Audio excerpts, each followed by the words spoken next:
Hey guys, how you going?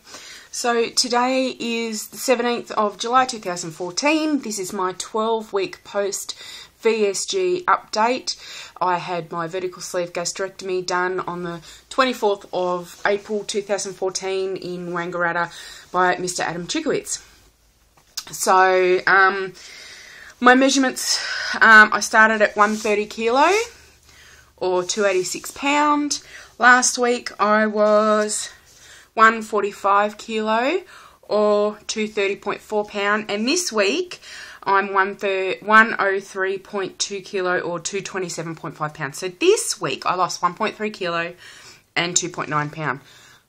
Stunned, shocked, amazed, whatever other words you can think of for that. Simply because I didn't exercise this week. I've still felt a bit rotten. I think my tonsillitis has kind of gone a bit into my chest, so I haven't really felt like exercising. It's been shit weather here. It's cold, it's miserable, it's drizzly, it's frosty and awful. So I've been lazy bum and have done no exercise at all.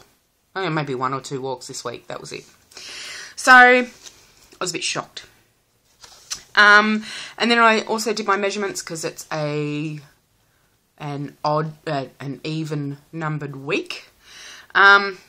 Bit disappointed this week.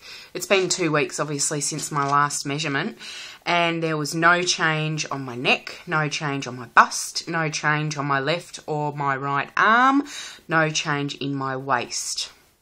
Only 1 centimetre difference in my hips. There was 2.5 difference in my left thigh and 1.5 difference in my right thigh, so I'm talking centimetres here.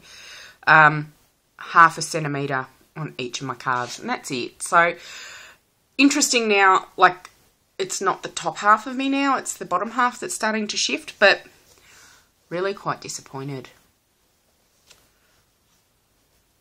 I want it to come off faster. It's not doing what I want it to do. But anyway, so today I made a decision. Well, I didn't make the decision today. The other day I made a decision. Little Aussie Mel had made a decision to make her videos a little bit more educational and not so much about her personal journey. I kind of ran with that idea a little bit. It's still all about me. Hello. So what I thought I'd do for my 12-week update was I'd look at my expectations from what I can recall before my surgery and compare it to the reality that I've experienced. Now, I just want to kind of put a disclaimer out there. This is my experience. I want you to realise that what I'm going through, what my experiences and what my realities are like, is not going to reflect anyone or everyone else. So this is my humble opinion, which I have no medical background, nothing like that. I am simply just letting you know where I'm at and what my experience has been being a weight loss surgery patient. So I put it out there on Facebook and asked some of you lovely weight loss surgery people out there to ask me some questions. So I'll just get it up. It'll probably take me, there's no preparation whatsoever done on this. So, let's have a look. In no particular order, by the way. So, Donna Merchant, I'm sorry if I pronounce any names incorrect. So Donna says, I'm in my 7th week, congratulations, post-op, and are still vomiting at least once a day. That sucks. Did you have this trouble and when did it settle down? Look, I haven't had that trouble. I haven't really vomited per se since the surgery. I get foamies, which is just freaking disgusting. It happens when I eat too quickly, when I eat too much, not necessarily depending on what I eat. It's more about a capacity thing.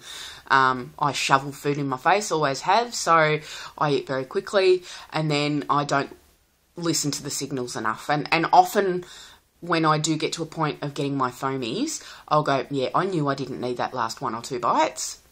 And then I suffer for it. So the experience that I have when I get foamies is when I eat too much, I feel it right in here right under my sternum.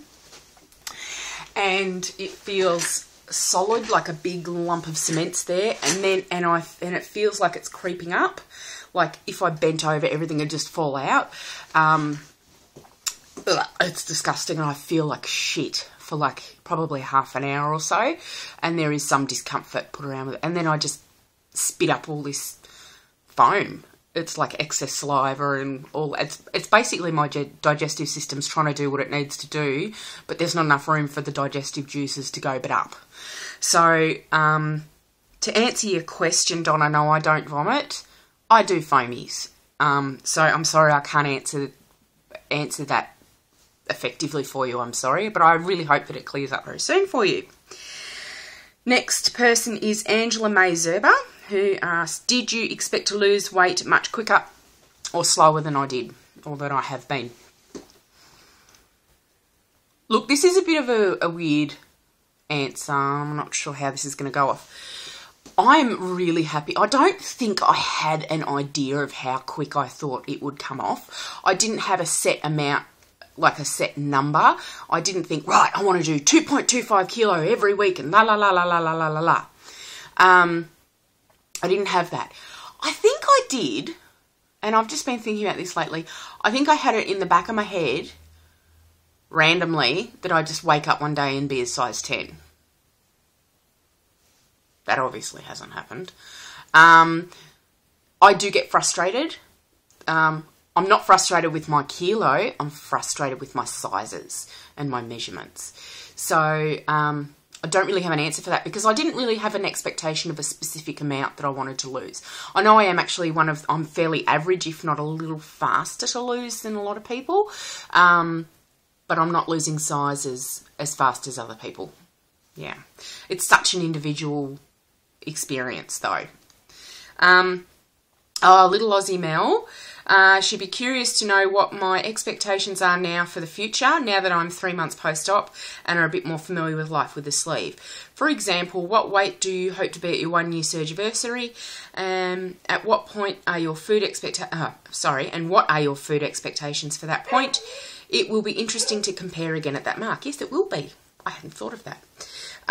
So I suppose now that I'm settling in a bit more to my sleeve, I'm hoping that I will resolve some more of my emotional issues. I know I'm a very much eat out of boredom person.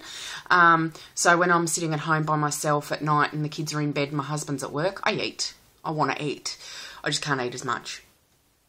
I want to try and resolve that, and I hope that by the time I'm at my 1 year surgiversary, so I'm hoping to get down to probably 75 by 1 year.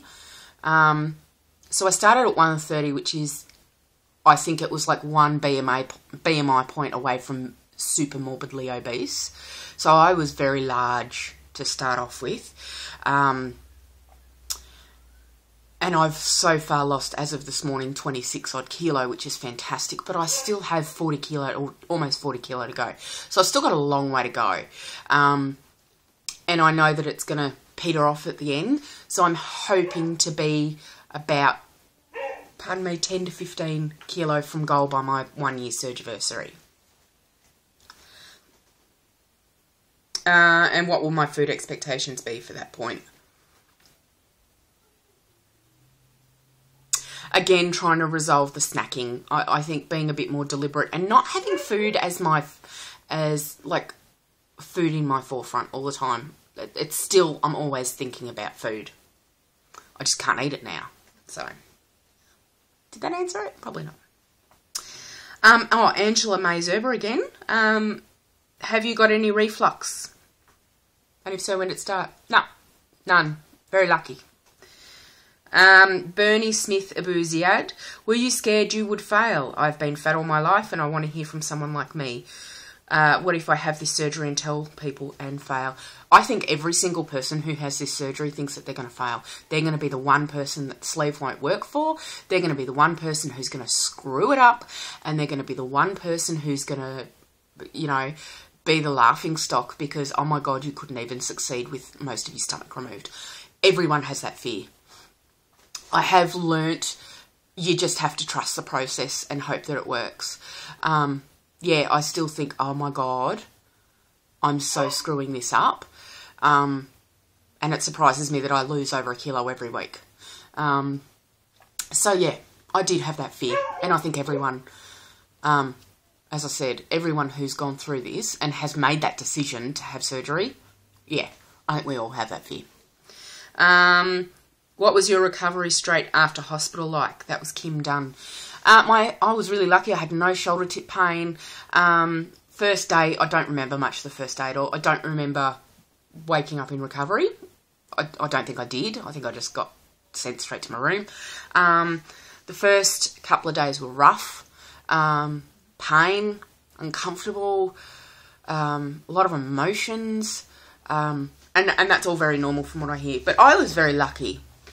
Very, very lucky in that I didn't have any complications.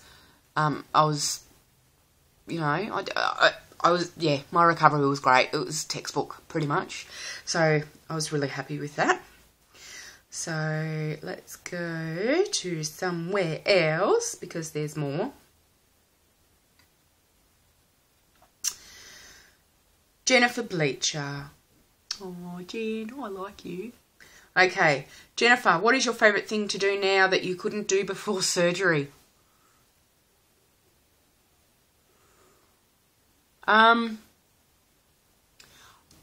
Sounds ridiculous. I can put my clothes on, like my pants on, without having to basically shuffle into my shoes and my clothes, because I used to kind of wiggle them on without really raising my feet because I couldn't raise my feet. Now I can stand there and do it like a normal person. Having that ability to just be normal and get dressed normally is freaking awesome. So that would be my answer to that one.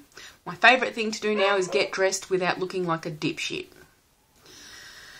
What was the breaking point for you and what made you decide to have surgery? Look, I'd been tossing it up anyway. A friend of mine and I, very similar heights, weights, experiences.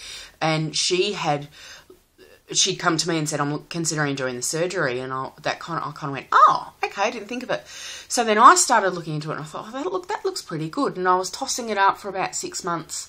And then my mum actually approached me. And it was very hard for her to do. But she approached me and she said that my father, my brother and her had all been discussing my health and they were all very worried. The fact that I was just getting bigger and bigger and bigger and that they would like me to do something. They wanted me to do weight loss surgery because they were worried I was going to die if I kept going the way I was. And they also offered to help financially, which has been a huge help. So I think the next day I went and got my 12-month waiting period started at private health. On top of that, I've got 3 little kids, and kids are mean. And I've had my kids come home saying things about what the other friends are saying at school about their mum, which has been not very nice. So they were probably the 2 things that triggered me really going for it. Or 3 things, sorry. So there was Donna, then there was my mum, and then there was my middle child coming home and saying things. So it was accumulation of all 3 of those. And how has surgery affected your relationships? It hasn't. It's only 3 months. It hasn't. I think the only thing that it's affected is my ability to engage with my children a lot more effectively. I can play. We're more active as a family unit, but it hasn't really affected the way we communicate together. It's more the fact that we can do stuff together, which I suppose is a positive relationship change. I know I've got another one here somewhere. Here. Belinda Bellbird. After you had your gastric sleeve, would you be able to work after 2 weeks rest? I work in admin and wonder if I will be okay. I just cannot understand how I'll be able to function only living on liquids and purees. When I get hungry now pre-surgery, I start to feel really weak when I'm starving, so I wonder how I'll feel post-surgery. I had the 2 weeks off, the recommended 2 weeks off, and I was fine to go back to work. I do home visits and stuff with my job, a lot of office work. I play with children. I'm a trauma therapist for children, so yeah, I didn't have any problems getting up and down off the floor or anything like that. It does take a little bit for your head to get around the whole not eating thing. But yeah, I do feel weak sometimes, a little bit lightheaded. I find that that's mainly when I'm not hydrated enough. So that's something to consider. Oh my God, I'm already 15 minutes in. Okay, we'll just keep going and try and, yeah. Susie. Mejzini? That's probably wrong, I apologise. I get that you have restriction, but do you not have appetite anymore? Like similar to when you're on Duramine, never had it, don't know, or when you feel sick. Or is your appetite and interest in food still going strong, but you physically can't eat it? Mentally have to try not to overlook. Okay, so I still want to eat. I still have an appetite, but I don't have physical hunger. I have head hunger. I have habits. I have, all that looks really nice. I like the taste of that. I want to eat it. So for me, it's a restriction as opposed to an appetite suppressant. And I actually made a couple of things in my, like notes in my book about expectations. And one of those was addressing that. So I'll go on to that. So basically, my expectations, I'm going to try to be really quick. Sorry, guys. I'll try and cap it at 20 minutes. YouTube's going to be angry at me. My first thing was my hunger would leave and not return. That didn't happen. Because I have the head hunger. Physical hunger, I don't get much. Every now and then I'll get an empty, like a hole right where my stomach is. I go, oh, that needs filling. But for me, it is an emotional game. It is a head game. It is a doing that, you know, I screw with my own head all the time. So, yeah, that was my expectation. My expectation was I wouldn't feel hungry again. I do, but it's a head hunger. An expectation I had was I'd have an aversion to fried foods or chocolate. No. There are a lot of people out there who can't eat fried foods, or they dump, or they can't have chocolate, or it doesn't appeal to them, or it doesn't work well in their tummies. I don't have that problem. Unfortunately, I can still eat whatever I want. I just cannot eat. I cannot eat the amounts that I used to eat, which is a real shame because if it's really not good for me, I want to eat it. And that's my own head stuff. So yeah, that is one of the biggest expectations I had that I'm really disappointed has not lived up to my reality. So, my energy levels would increase was one of my expectations. Bit of a double-edged answer to this one. I have always been a night owl. Come 9:30 now, I'm ready to go to bed. I struggle to get up in the morning. So my energy levels that way are low. That being said, I can I can shuffle. I can go for bike rides. I can walk the dog. I'm looking at going to the gym. I'm hoping to start swimming. I couldn't have done that 26-something kilos ago. So that being said, I don't have more energy because I want to sleep more, but I have more energy to do stuff I want. Yeah. And that kind of relates to health. I never get sick, and I have been sick so many times since I've had the surgery, and I think because I just don't have the calories going in, my body's focused on losing weight and not fighting the bugs as effectively as it used to. So, I don't know. Plus, I'm being exposed to a lot of kids, so I get all their lovely germs. Another expectation I had, exercise would be enjoyable. What? Why did I ever think that? I friggin' hate exercise. Starting exercise is the worst part of my day. I hate starting exercise. Love when I finish exercise. Feel great after I've exercised.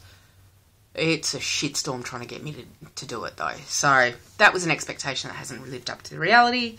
I'd go down in sizes faster. I mentioned that earlier. I just haven't got. I've gone down from a size 24 to a 22, sorry, to an 18. I would have liked to have seen more difference in that. And people would notice and comment a lot more often.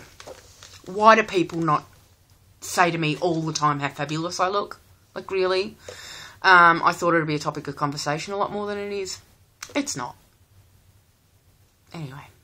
So, I hope that gives you a bit of a recap, it encapsulates what my experience has been compared to what expectations have been. I hope I've answered some questions. Again, disclaimer, remember, this is just my experience. Your experience will be different. But anyway, just wanted to say congrats to Peter. Welcome onto this side of the sleeve. But anyway, talk later, guys, and I hope that this was helpful. See ya.